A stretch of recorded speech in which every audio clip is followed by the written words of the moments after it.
بسم الله الرحمن الرحيم. الحمد لله رب العالمين، والصلاة والسلام على سيد الأنبياء والمرسلين وعلى آله وصحبه أجمعين. أعوذ بالله من الشيطان الرجيم. وَلَنَبْلُوَنَّكُمْ بِشَيْءٍ مِّنَ الْخَوْفِ وَالْجُوعِ ونقص من الأموال والأنفس والثمرات وبشر الصابرين الذين إذا أصابتهم مصيبة قالوا إنا لله وإنا إليه راجعون أولئك عليهم صلوات من ربهم ورحمة وأولئك هم المهتدون. حضرات علماء کرام، ملک کے کونے کونے سے آئے ہوئے ملت کے قائدین، جگر پارے اور مہپارے، بنگلور کے غیرت مند اور دین کی عظمت کے نشے سے سرشار نوجوانوں، بھائیوں اور بہنوں، آپ نے اتنے مفید خطابات سنے ہیں، ایسے بھی جو آپ کے اندر، آپ کی رگوں میں دینی حرارت پیدا کر دیں، اور ایسے بھی جو آپ کے دل و دماغ کی غذا بنے کہ اب کہنے کی کوئی بات نہیں رہی. میں نے حضرت مولانا عمرین صاحب سے درخواست کی تھی کہ میں 2-3 منٹ کچھ عرض کروں، اور دعا کرنا سب سے زیادہ اہم عمل بھی ہے اور آسان عمل بھی ہے، اس کے ذریعے اپنا کام پورا کر لوں. لیکن مولانا نے فرمایا کہ تم کو بھی 2-4 منٹ کہنا ہے. میں اس موقع سے صرف 2 باتیں آپ سے عرض کر رہا ہوں.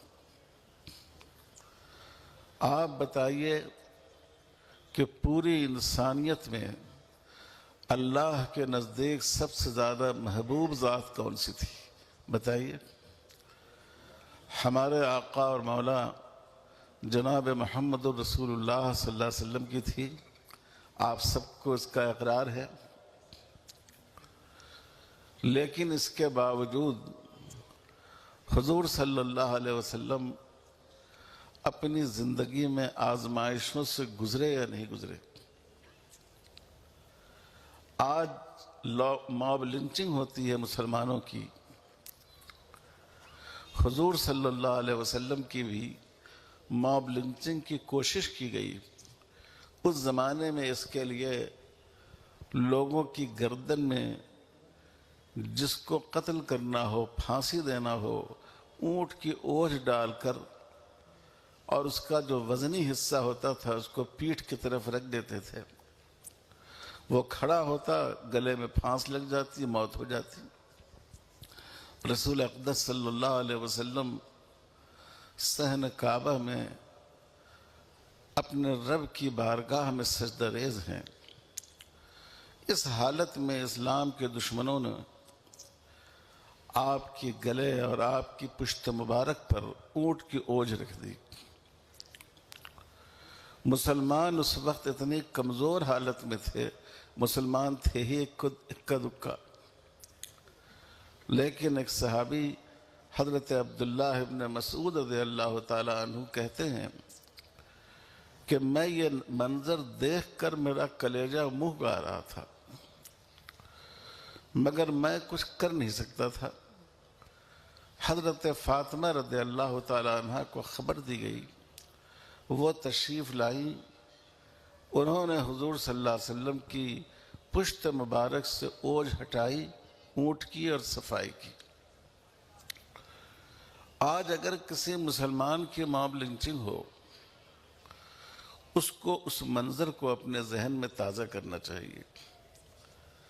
اگر اللہ تعالیٰ کسی قوم کو آزمائش سے بچانا چاہتے تو حضور صلی اللہ علیہ وسلم سے بڑھ کر کس کی ہستی تھی کہ آپ کو آزمائش سے بچایا جاتا. سیدنا حضرت سمیہ رضی اللہ تعالیٰ عنہ کی ایسی ماب لنچنگ ہوئی سرے بازار عین راستے پر اس شقاوت کے ساتھ ان کو شہید کیا گیا کہ ان کی دونوں ٹانگیں 2 اونٹنیوں سے باندھ کر ہکا دی گئی اور پھر ان کو نیزہ لگایا گیا۔ اور بھی بہت سے صحابہ کے واقعات ہیں۔ اللہ تعالیٰ نے ارشاد فرمایا کہ مسلمان ہونے کا مطلب یہ نہیں سمجھو کہ تمہارے لیے مخمل کی سیج بچھے گی، پھولوں کا بستر بچھایا جائے گا، تم مشقتوں اور تکلیفوں سے گزرے بغیر آخرت کی نعمتوں کو حاصل کر لو گے۔ علماء یہاں موجود ہیں، پوچھ لیجئے، عربی گرامر کے لحاظ سے نہایت تاکید کے ساتھ اللہ تعالیٰ نے فرمایا کہ ہم تم لوگوں کو ضرور ہی آزمائیں گے، خوف سے بھی آزمائیں گے۔ خوف بھی پیدا کیا جائے گا جیسے آج کے حالات میں پیدا کیا جا رہا ہے۔ ٹرین کا سفر کرنے میں آپ کو خطرہ محسوس ہوگا کہ ہو سکتا ہے کہ ہماری سیکورٹی متاثر ہو، ہماری حفاظت کا کوئی سر و سامان نہ ہو۔ والجو، اور بھوک سے بھی آپ کو آزمایا جائے گا۔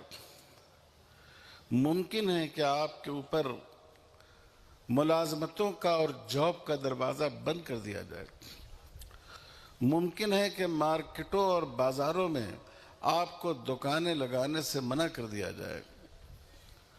ممکن ہے کہ اسلام اور انصاف کے دشمن لوگوں کو ترغیب دے کہ یہ مسلمان ہیں، یہ ملے ہیں، ان کے دکان سے سامان نہیں خریدو۔ وَنَقْصٍ مِّنَ الْأَمْوَالِ وَالْأَنفُسِ وَالثَّمَرَاتِ، مالی نقصان بھی آپ کو پہنچایا جائے گا۔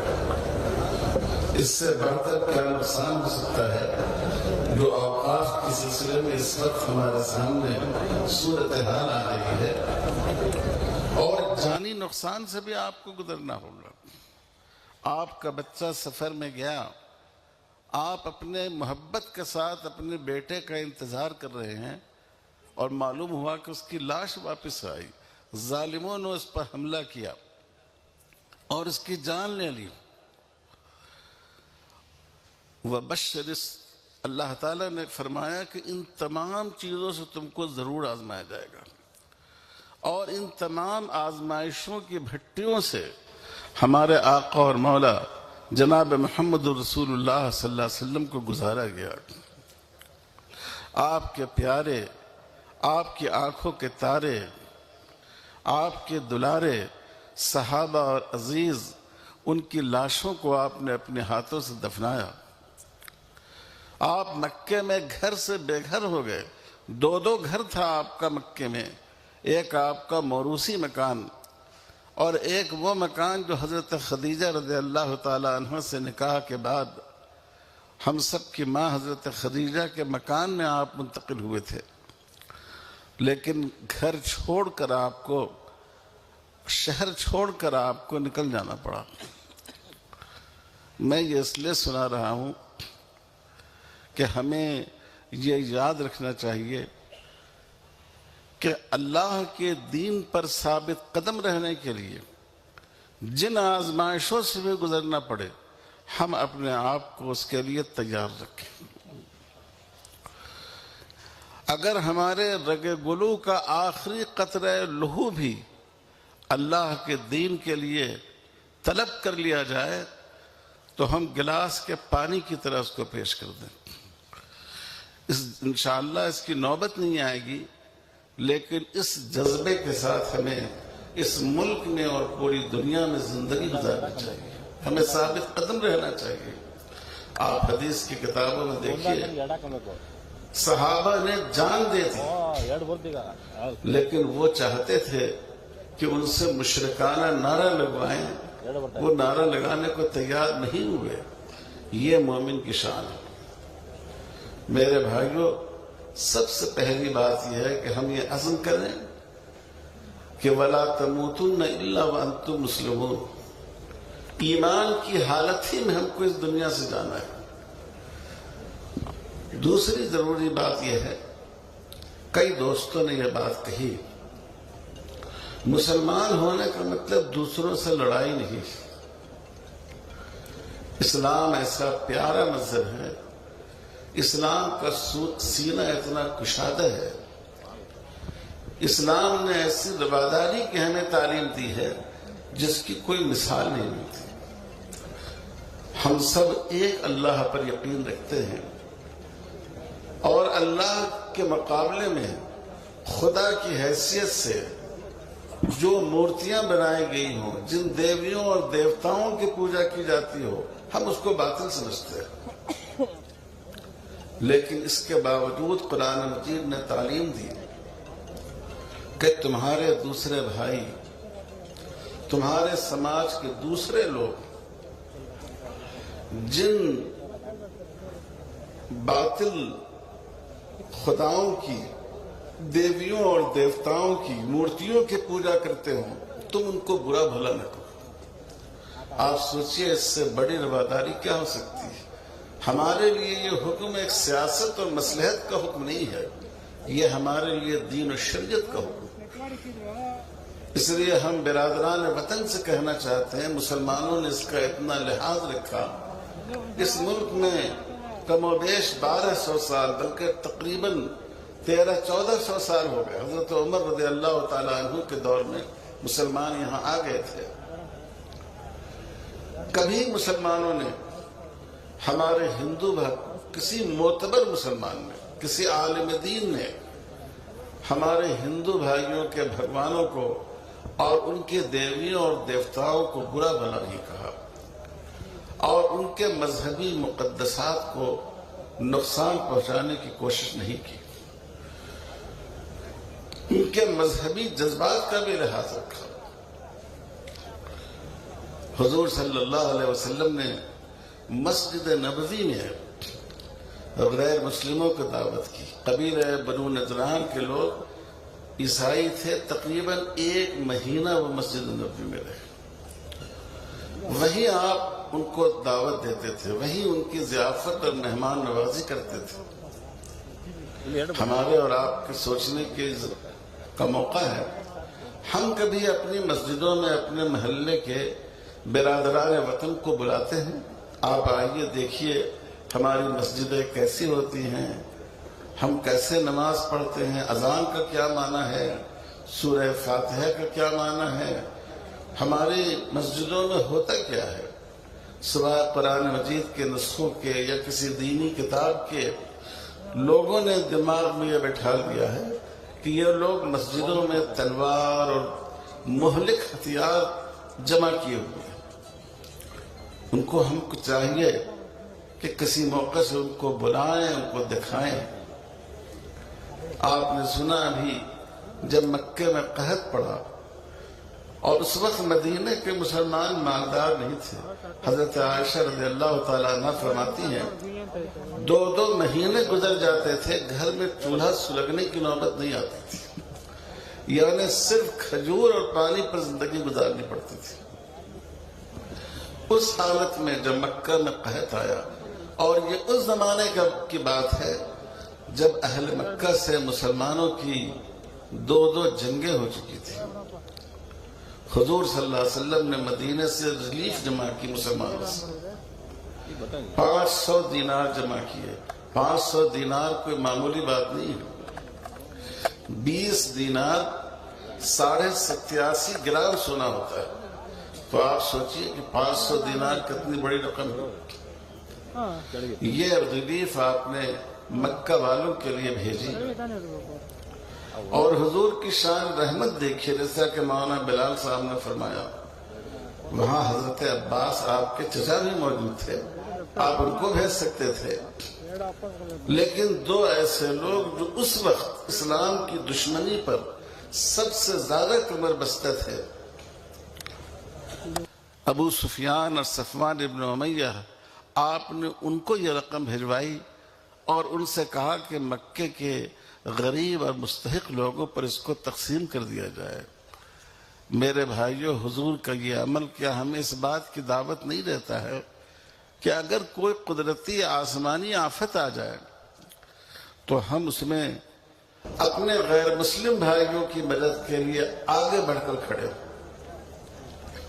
حضور صلی اللہ علیہ وسلم نے غیر مسلم حضرات کی عیادت فرمائی، خود تشریف لے گئے، عیادت کی۔ عمرۃ القضاء کے موقع سے آپ کا نکاح حضرت میمونہ رضی اللہ تعالی عنہ سے ہوا۔ آپ نے اہل مکہ کو، جو اس وقت مسلمانوں کے بدترین دشمن تھے، آپ نے ان کو دعوت دی کہ وہ آپ کے ولیمے میں شریک ہوں۔ اگرچہ وہ شریک نہیں ہوئے، لیکن حضور صلی اللہ علیہ وسلم نے ان کو شرکت کی دعوت دی۔ آپ کو لوگوں کے جذبات کا اتنا لحاظ تھا کہ ابو لہب کی صاحبزادی حضرت درہ تھی، جن کو اللہ تعالیٰ نے ایمان کی توفیق عطا فرمائی، اور بعض روایتوں میں ہے کہ ابو سفیان کے بیٹے اکرمہ جب یہ ایمان لائے، ابو جہل کے بیٹے اکرمہ جب یہ ایمان لائے، اور لوگ ظاہر ہے کہ ابو جہل اور ابو لہب نے جو تکلیف پہنچائی تھی، کچھ سخت الفاظ بول جایا کرتے تھے، آپ نے فرمایا کہ یہ بات مناسب نہیں ہے کہ ایک مسلمان شخص کو اس کے کافر غیر مسلم باپ کی وجہ سے تکلیف پہنچائی جائے۔ دیکھیے حضور صلی اللہ علیہ وسلم نے کتنا لوگوں کی نفسیات کا اور ان کے مزاج کا لحاظ رکھا۔ میرے بھائیوں، ہمارا دین دین محبت ہے، ہمارے رسول رسول رحمت ہے، ہماری کتاب کتاب رحمت ہے۔ ہمارا فریضہ ہے کہ ہم اپنے پڑوسیوں کے ساتھ، غیر مسلم بھائیوں کے ساتھ مل جل کر ان کو اپنے دین کے بارے میں، اپنی سوچ کے بارے میں، اور سب سے بڑھ کر رسول اللہ صلی اللہ علیہ وسلم کی سیرت مبارکہ کے بارے میں سمجھائیں۔ سعادت اللہ صاحب نے بڑے اچھی بات کہی، اس ملک میں ہم 20% ہیں۔ ہر مسلمان اگر 4 افراد کو ان کے ذہن کو صاف کر دیں، آپ 20% ہیں، تو پورے ملک کے جو ہمارے برادران وطن ہیں، ان کی سوچ ہمارے بارے میں صحیح ہو جائے گی، اور ان تک ایک مثبت پیغام پہنچے گا۔ ایک تو اپنے دین پر استقامت، اور دوسرے برادران وطن تک زبان اور لٹریچر کے ذریعے نہیں، صرف اپنے اخلاق کے ذریعے، اپنے عمل کے ذریعے اللہ کے دین کو پہنچانے کی کوشش اور ان کی غلط فہمیوں کو دور کرنے کی کوشش یہ ضروری ہے۔ اور تیسری اور آخری بات یہ ہے، ابھی ہمارے جنرل سیکریٹری صاحب نے آپ حضرات سے عہد لیا ہے، مسلم پرسنل لاء بورڈ جو بھی پیغام آپ کو دے، 2 باتوں کا خیال رکھیں۔ ایک تو جس بات کی دعوت دے اس پر عمل کیجیے، چاہے اس کے لیے کوئی وقت کی قربانی دینی پڑے، مال کی قربانی دینی پڑے، گرفتاری دینی پڑے۔ جو پیغام اور India Muslim personal law board دے، اس پیغام پر لبیک کریے۔ اور دوسری بات یہ ہے کہ اس پیغام پر لبیک کہنے کے ساتھ ساتھ اس کا بھی خیال رکھیے کہ جس چیز کو ابھی بورڈ نے نہیں کہا ہے وہ مت کیجیے۔ جب بڑھنے کو کہا جائے تو بڑھیے، اور اگر کہیں کہا جائے کہ یہ موقع بڑھنے کا نہیں ہے، پیچھے ہٹ جائیے، تو وہاں اپنے آپ کو پیچھے ہٹنے کے لیے بھی تیار رکھیے۔ بولے انشاءاللہ۔ اگر ہم لوگوں نے اس پر عمل کیا، انشاءاللہ اس ملک میں ہم اپنی شریعت کا بھی تحفظ کر سکیں گے، اپنے ایمان کا بھی تحفظ کر سکیں گے، اپنے ملی مفادات اور اپنے دینی مقدسات کا بھی تحفظ کر سکیں گے۔ اللہ تعالی ہم سب کو اس کی توفیق عطا فرمائے۔ میں دارالعلوم سبیل الرشاد بنگلور کا اور اس کے عالی قدر محتمم امیر شریعت حضرت مولانا صغیر احمد صاحب کا، اور اس شہر کے بہت ہی حوصلہ مند مسلمانوں کا، نوجوانوں کا ہم بورڈ کی طرف سے، ان تمام بزرگوں کی طرف سے شکریہ ادا کرتے ہیں کہ آپ نے کہ یہ اجلاس بورڈ کی تاریخ کا ایک یادگار اجلاس ہے۔ اور میں نے وہاں بھی کہا تھا، آپ سے بھی عرض کر رہا ہوں کہ ملک کے نازک حالات میں اس اجلاس کے لیے ہم لوگوں نے بنگلور کا اس لیے انتخاب کیا کہ یہ سلطان ٹیپو شہید کی سرزمین ہے۔ یہاں سے انشاءاللہ ہمیں ایک نیا حوصلہ ملے گا اور ایک نئی ہمت حاصل ہوگی۔ اللہ ہم سب کو توفیق عطا فرمائے۔ وصلی اللہ علی خیر خلقہ محمد وعلی آلہ وصحبہ اجمعین والحمد للہ رب العالمین۔ نعرہ